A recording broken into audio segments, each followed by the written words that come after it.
မင်္ဂလာပါဒီဥစကား10ခွန်းတင်မယ်ဟာနော်21ရောက်လာပြီ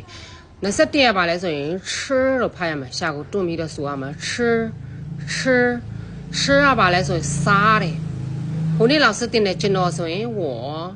吃ဆိုရင်စားမယ်ကျွန်တော်စားတယ်ဘာစားမလဲထမင်းဆိုရင်饭我吃饭တို့ကအင်္ဂလိပ်စလုံးစီတာနဲ့တူတူပဲ subject ပြီးရင် verb ပြီးရင်အနောက်မှာက object အဲ့လိုမျိုးလာတယ်我နော်我ကျွန်တော်吃စားသည်ထမင်းသူကအဲ့လိုမျိုးနော်ကျွန်တော်ထမင်းစားတယ်မဟုတ်ကျွန်တော်စားသည်ထမင်းအင်္ဂလိပ်လိုပဲနော်我吃饭ဒီမှာ饭ဆိုရင်ထမင်း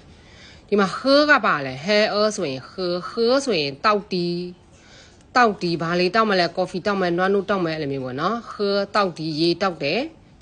喝水ရေတောက်တယ်ဒီမှာ饭ဆိုရင်吃饭ခုန吃နဲ့饭လာတွေ့မယ်吃饭ဆိုသမင်းစားတယ်24ကပါလဲ咖啡လို့ဖတ်မယ်နော်咖啡ဆိုရင် coffee တောက်မယ်25က茶ကလက်ဖက်ရည်လဲ茶ပဲပြီးရင်ခါရည်ကျန်းဆိုရင်老师တို့လဲ茶ပဲဒီမှာ什么လဲရတယ်什么လဲရတယ်သူပဲနော်什么ဆိုရင်ဘာလဲ哪里ဆိုရင်ဘယ်မှာလဲ你在哪里你ဘယ်မှာနေနေရလဲခုအဲ့လိုမျိုးနော်ဘာလုပ်နေရလဲ你做什么နော်ဒါက什么做ဆိုတာလုပ်တယ်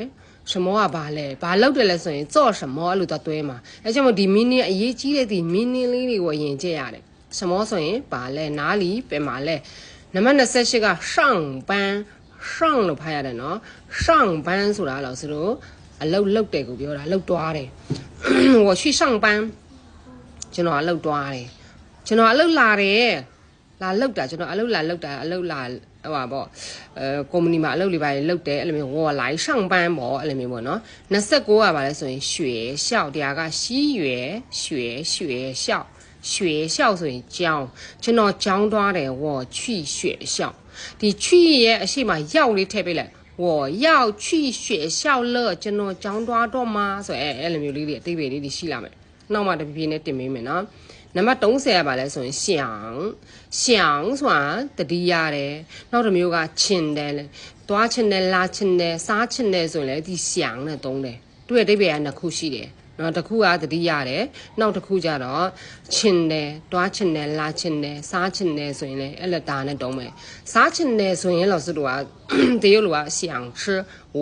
想吃饭ကျွန်တော်ထမင်းစားချင်တယ်我အရှိမနော်想